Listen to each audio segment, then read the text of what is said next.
Hello students, Raghuvanshi NEET UG के capsule courses में आपका स्वागत है। आज बेटा हम आपसे एक इम्पॉर्टेंट टॉपिक डिस्कस करेंगे जिसका नाम है covalent character in ionic bond.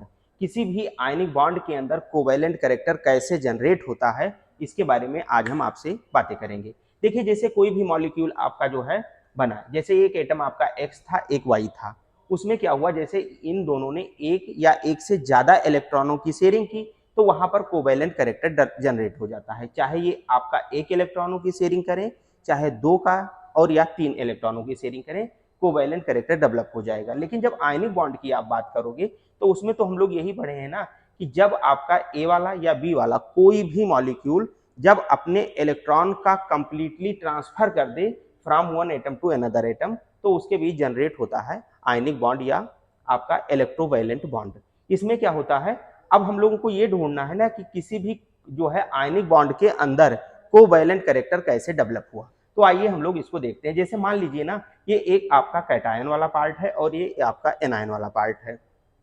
अब इसमें क्या हुआ, कैटायन और एनायन तो जनरेट होंगे ही, है ना, क्योंकि इलेक्ट्रॉन का आपने कंप्लीटली ट्रांसफर कर दिया है तो कैटायन और एनायन जनरेट हो जाएंगे।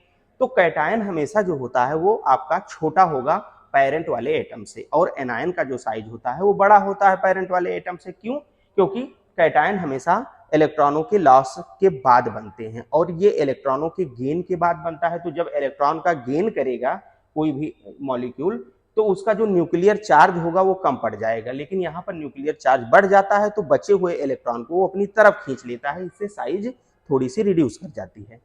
तो अब देखिए, जैसे मान लीजिए जब कोई भी आपका कैटायन है और एनायन है तो इसमें ये टेंडेंसी होती है कि जो आपका कैटायन वाला पार्ट है वो एनायन के इलेक्ट्रॉन क्लाउड को अपनी तरफ खींच लेता है ना। और जैसे ही ये इलेक्ट्रॉन क्लाउड को अपनी तरफ खींचेगा तो कुछ इलेक्ट्रॉन आपके शेयरिंग में चले जाते हैं जिसका नाम हो जाता है पोलराइजेशन। तो बड़ा एक छोटा सा टर्म है पोलराइजेशन। पोलराइजेशन का मतलब सिर्फ यही हुआ कि the tendency of a cation to attract the electron cloud of anion, है ना। तो पोलराइजेशन हो गया।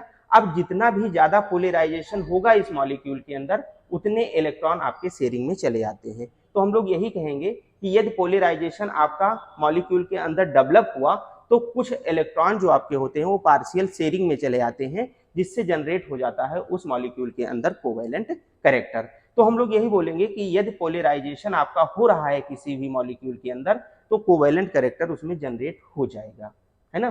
तो ये आपका जनरेट हो गया कोवैलेंट कैरेक्टर। तो अब बात ये आती है कि और कौन कौन से आपके जो है फैक्टर इसको डायरेक्ट इफेक्ट डालेंगे। तो हम लोग यही कहेंगे कि पोलराइजेशन जो आपका होगा वो डायरेक्टली प्रोपोर्शनल होता है कोवैलेंट कैरेक्टर के। किसी भी मॉलिक्यूल के अंदर कोवैलेंट कैरेक्टर उतना ही ज्यादा जनरेट होगा जितना उसमें पोलराइजेशन होगा। तो एक टर्म इसमें छोटा सा और आपके बुक में दिया है, पोलराइजिंग पावर एंड पोलराइजेबिलिटी।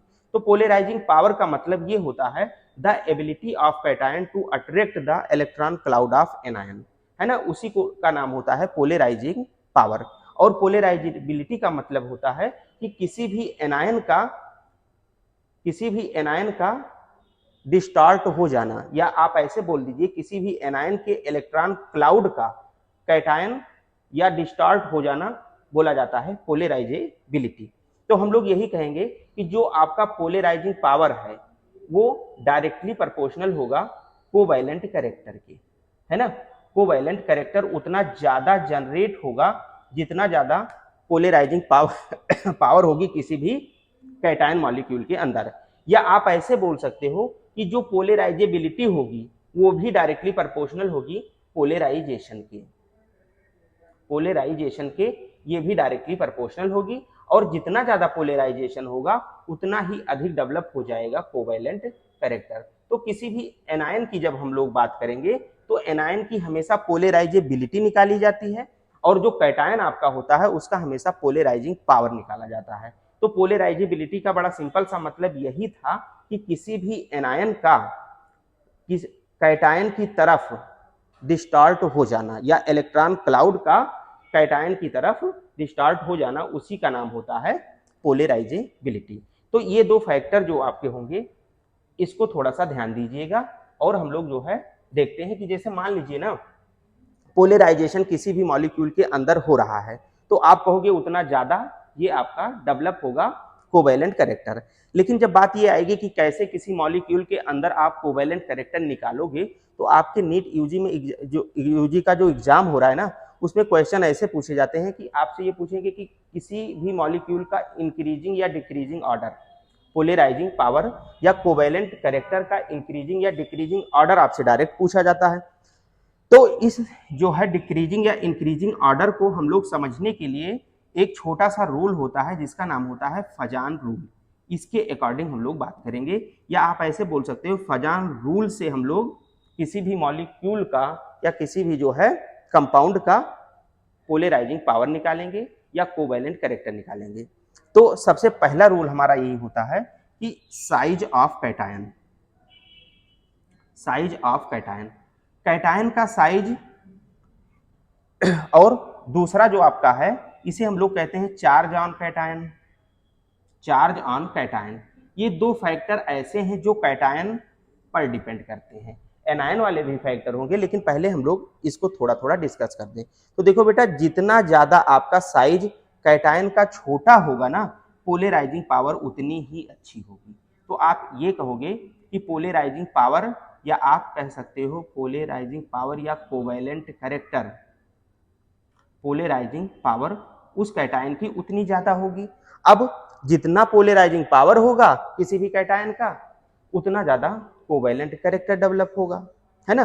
तो यदि हम लोग बात करें कैटायन के साइज का, है ना, तो साइज के इनवर्सली प्रोपोर्शनल होगा आपका कोवैलेंट कैरेक्टर।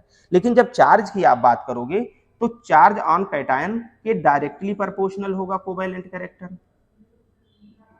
Covalent character. या आप ऐसे बोल सकते हो, या आप ऐसे कह सकते हो पोलराइजिंग पावर। तो ये दो फैक्टर जो आपके ऐसे हैं जो डायरेक्ट डिपेंड करते हैं कैटायन के साइज पर और उसके चार्ज पर। जैसे मान लीजिए एक छोटा सा हम लोग एग्जाम्पल देखें इसमें, तो अभी आपके समझ में ज्यादा आ जाएगा, है ना। देखिए, जैसे आप लोग बात करिए, लिखा हुआ है LiCl, NaCl, KCl और RbCl। तो यहां पर देखिए, अब आपसे इसमें यही पूछेगा कि आप कोवैलेंट कैरेक्टर का ऑर्डर बता दीजिए, है ना। तो ये आप देखिएगा, जो कैटायन है सबसे पहले आप इसको देखिए, क्या एनायन की साइज बदल रही है। तो आप हर जगह देख रहे होंगे क्लोरीन क्लोरीन एटम प्रेजेंट है, तो इसमें एनायन का साइज तो आपका कांस्टेंट है। तो अब ये पूरा डिपेंड कर जाएगा आपका कैटायन के साइज पर। तो जब साइज की आप लोग बात करोगे, तो किसी भी ग्रुप में जब आप पीरियोडिक टेबल में आते हो ऊपर से नीचे की तरफ, तो साइज क्या होता है, इंक्रीज कर जाता है। क्यों? क्योंकि नंबर ऑफ सेल बढ़ जाते हैं। तो सबसे छोटे साइज का होगा आपका लिथियम, उसके बाद आपका होगा सोडियम, फिर आपका हो जाएगा पोटेशियम, फिर आपका रूबिडियम। तो ये साइज का ऑर्डर होगा। अब जब साइज आपका अभी ऊपर लिख के आए हो कि यदि साइज इंक्रीज करेगा तो पोलराइजिंग पावर उसकी डिक्रीज करेगी, और जब पोलराइजिंग पावर डिक्रीज होगा तो पोलराइजेशन भी डिक्रीज होगा। पोलराइजेशन जब डिक्रीज हो जाएगा तो कोवैलेंट कैरेक्टर भी उसका डिक्रीज हो जाएगा। तो इसका जब आप ऑर्डर बनाओगे तो हम लोग यही तो लिखेंगे कि जो मोर कोवैलेंट कंपाउंड होगा वो आपका LiCl होगा, फिर आपका NaCl होगा, फिर आपका KCl आएगा, फिर आपका RbCl आएगा।